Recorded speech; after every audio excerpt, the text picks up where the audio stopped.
आज मैं आप लोगों के सामने एक महा इम्पोर्टेंट क्वेश्चन लेकर आया हूँ। बहुत ही ज़्यादा इम्पोर्टेंट क्वेश्चन है, अक्सर ये पूछते रहता है क्लास 10 बोर्ड एग्ज़ाम में। जो तो कुछ जोहार, welcome back to my YouTube channel Maths Mantra by Manik sir. आज मैं एक्सरसाइज 1.1 का नंबर 2 जिसमें एक इम्पॉर्टेंट क्वेश्चन है पूर्णांकों के निम्नलिखित युग्म का एचसीएफ और एलसीएम ज्ञात कीजिए और इसकी जांच कीजिए कि दोनों संख्याओं का गुणनफल बराबर एचसीएफ गुना एलसीएम। ये मैं आप लोगों को आज साबित करके दिखा रहा हूँ। यदि आप वीडियो में नए आए हैं, चैनल में नए आए हैं, तो मेरे चैनल को सब्सक्राइब करें। यहाँ पर नॉर्मली क्लास 10th का सारा मैथमेटिक्स का सारा क्वेश्चन का सॉल्यूशन मिलता है। चलिए क्वेश्चन को सॉल्व करते हैं। क्वेश्चन में लिखा हुआ है कि दोनों का एचसीएफ और एलसीएम ज्ञात करना है अभाज्य गुणनखंड विधि से। अभी हम लोग पिछले वीडियो में अभाज्य गुणनखंड विधि से अभाज्य गुणनखंड निकालने हम लोग सीखे हैं, तो उसी कड़ी में हम लोग ये दोनों संख्याओं का अभाज्य गुणनखंड निकालेंगे। इसके बाद अभाज्य गुणनखंड का यूज़ करके हम लोग एचसीएफ और एलसीएम ये दोनों निकालेंगे। हम लोग एचसीएफ और एलसीएम निकालेंगे। इसके लिए पहले तो ये 26 जो है ना, इसका अभाज्य गुणनखंड निकाला जाता है। तो सबसे पहले डिवाइड करेंगे। अभाज्य गुणनखंड हम इससे पहले वीडियो में बता चुके हैं कि अभाज्य संख्या के गुणनफल के रूप में लिखना है। अभाज्य संख्या होता है वो जो संख्या स्वयं से और 1 से डिविजिबल हो, इसके अलावा किसी संख्या से भी डिविजिबल नहीं हो, उसको बोला जाता है अभाज्य संख्या। जैसे 2, 3, 5, 7, 9, 11, 13 डॉट डॉट डॉट डॉट, इस तरह का काफ़ी संख्याएं हम लोगों को मिलती रहती है जो अभाज्य संख्या है। तो सबसे पहले अभाज्य गुणनखंड निकाल रहे हैं 26 का। 26 को डिवाइड करेंगे, 2 से डिवाइड करेंगे, क्योंकि ये 2 से डिविजिबल है।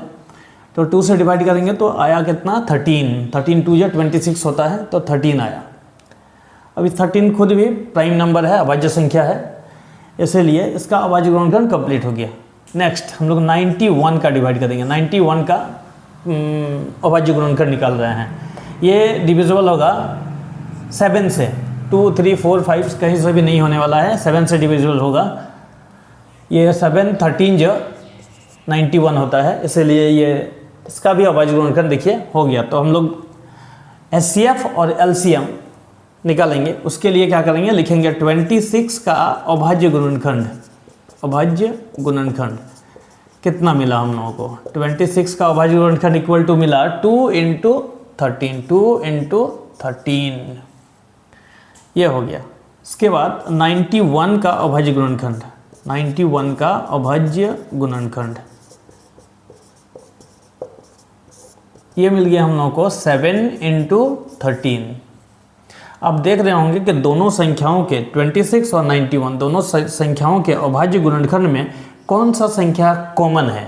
जो संख्या कॉमन है यही हमारा हो जाएगा एचसीएफ। इसलिए एचसीएफ जो निकलेगा, एचसीएफ ऑफ 26 एंड 91, मतलब इन दोनों संख्याओं का एचसीएफ 26 एंड 91, इन दोनों संख्याओं का एचसीएफ बराबर जो कॉमन नंबर है दोनों में, तो वो हो जाएगा 13। तो एचसीएफ हम लोगों को निकल गया 13 answer.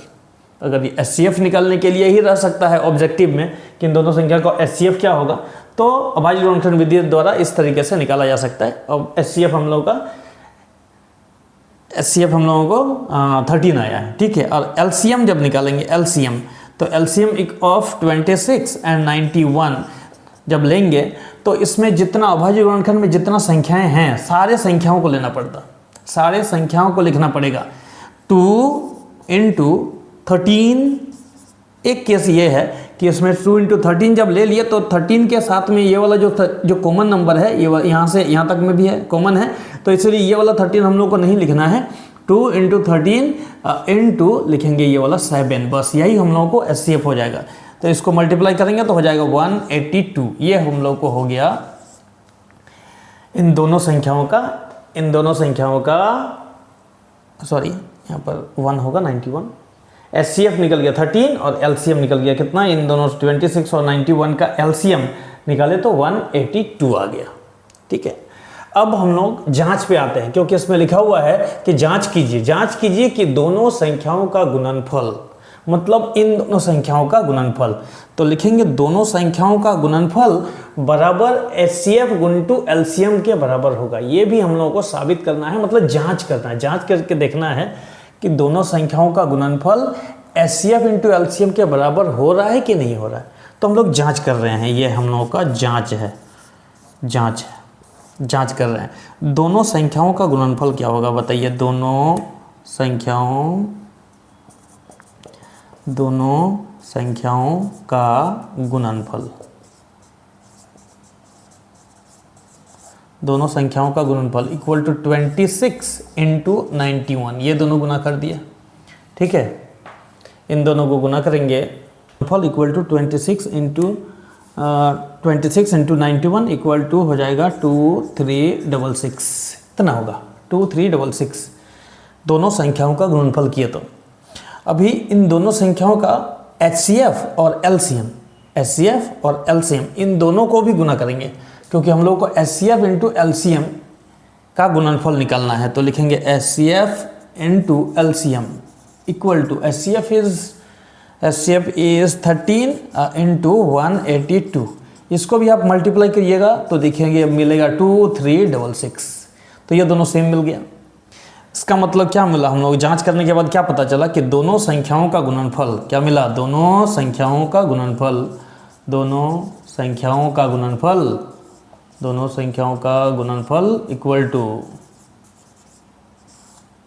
Equal to LCM into HCF के बराबर है। ये एक ढंग का फॉर्मूला हो गया जिसका, तो फाइनली हम लोगों को क्या मिला कि दोनों संख्याओं का गुणनफल इक्वल टू LCM गुना HCF। इसका LCM और HCF गुना किए इतना आया, और दोनों संख्याओं का गुणनफल किए इतना आया। इसका मतलब क्या हुआ कि दोनों संख्याओं का गुणनफल equal to LCM into HCF। ये हम लोग को जांच करने के लिए कहा गया था कि जांच कीजिए कि क्या ये दोनों बराबर है।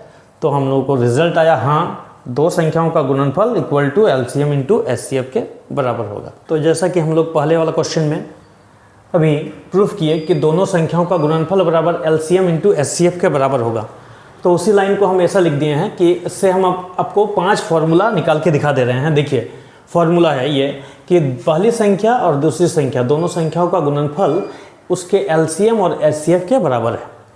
अगर हमको कभी कभार LCM और HCF दोनों दिया हुआ रहता है और बोले अब पहली संख्या निकालिए, दूसरी संख्या भी दिया रहता है। 4 आइटम है यहाँ पर, 4 चीज़ है, 1 या 2 3 4, पहली संख्या, दूसरी संख्या, LCM HCF, 4 चीज़ है। इसमें से अगर आपको 3 दिया रहेगा, 3 चीज़ दिया रहेगा तो चौथा हम आराम से निकाल सकते हैं। उसका यूज़ करने के लिए ये वाला फॉर्मूला है। देखिए अगर पहली संख्या निकालना है तो LCM इंटू HCF बटा नीचे दूसरी संख्या से डिवाइड करेंगे। अगर दूसरी संख्या निकालना है तो पहली संख्या से डिवाइड करेंगे, LCM इंटू HCF को पहली संख्या से डिवाइड करेंगे। नेक्स्ट अगर कभी LCM निकालना है और पहली संख्या और दूसरी संख्या दिया हुआ रहेगा, HCF दिया हुआ रहेगा, तो LCM भी निकाल सकते हैं इस फॉर्मूला का यूज़ करके। पहली संख्या गुना दूसरी संख्या बटा नीचे में HCF से डिवाइड करेंगे तो LCM निकल जाएगा, और उसी तरह से अगर HCF निकालना है तो LCM से डिवाइड करेंगे। तो ये फॉर्मूला हम लोगों के लिए इम्पोर्टेंट है। जो तो को जोहार, आज मैं आप लोगों के सामने एक महा इम्पोर्टेंट क्वेश्चन लेकर आया हूँ। बहुत ही ज़्यादा इम्पोर्टेंट क्वेश्चन है, अक्सर ये पूछते रहता है क्लास 10 बोर्ड एग्जाम में।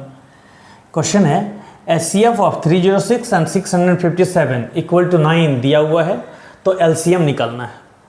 अभी हम इससे पहले वीडियो में हम आपको बता चुके हैं कि दोनों संख्याओं का गुणनफल, दोनों संख्या पहली संख्या इंटू दूसरी संख्या equal to LCM into HCF।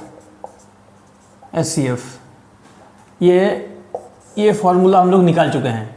इसी फॉर्मूला का यूज़ करेंगे। देखिए इसमें लिखा हुआ है HCF ऑफ 306 एंड 657, मतलब ये पहली संख्या है, ये दूसरी संख्या है।